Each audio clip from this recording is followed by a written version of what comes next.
చెరసాల మధ్యలో నుండి వచ్చాడండి యేసేపు. ఎక్కడి నుంచి వచ్చాడు?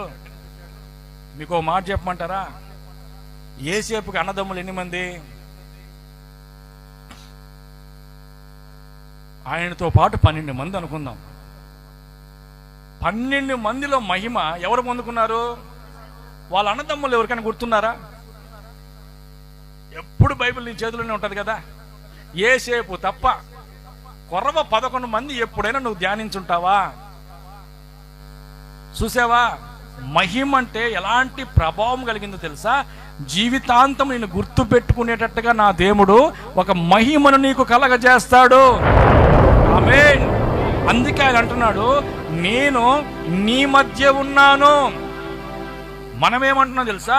మరి మా మధ్యలో ఉన్నప్పుడు మా అప్పు ఎందుకు తీర్చలేదు, మా రోగం ఎందుకు తీర్చలేదు, ఈ శ్రమ ఎందుకు పోలేదు అని అడుగుతున్నావే కానీ వచ్చినటువంటి అప్పునడుగు, వచ్చినటువంటి శ్రమనడుగు, ఎందుకు వచ్చావు నువ్వు నా ఇంటిలో కంటే అది చెప్పే మాట, నీకు మహిమను తెచ్చేదానికి వచ్చాను.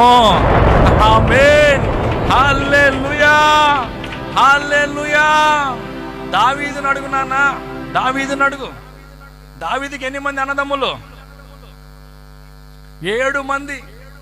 దావీదు పేరు తప్పితే కొరవేల పేర్లు క్రైస్తవులకి తెలియనే తెలియదు.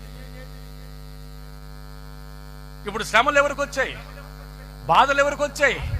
చెప్పులు లేకుండా నడిచింది ఎవరు? సిగ్గుతో తలకి అడ్డం పెట్టుకుని గుడ్డ అడ్డం పెట్టుకుని నడిచింది ఎవరు? కాబట్టే ఇప్పుడు మహిమ ఎవరికి వచ్చిందో తెలుసా? దావీదుకు వచ్చింది. ఆమేన్. వాళ్ళు బాగున్నారు, వాళ్ళు బాగున్నారు, వాళ్ళు బాగున్నారు. అన్నీ నాకే, అన్నీ నాకే, అన్నీ నీకే. కష్టాలు నీకే, రోగాలు నీకే, బాధలు నీకే. దెబ్బ మీద దెబ్బ, దెబ్బ మీద దెబ్బ, దెబ్బ మీద దెబ్బ, లేస్తే దెబ్బ, లేస్తే దెబ్బ. ఎందుకో తెలుసా? మహిమకు కారణంగా నా దేవుడు నిన్ను నిలబెట్టబోతున్నాడు గనుక. ఆమేన్. హల్లెలూయా.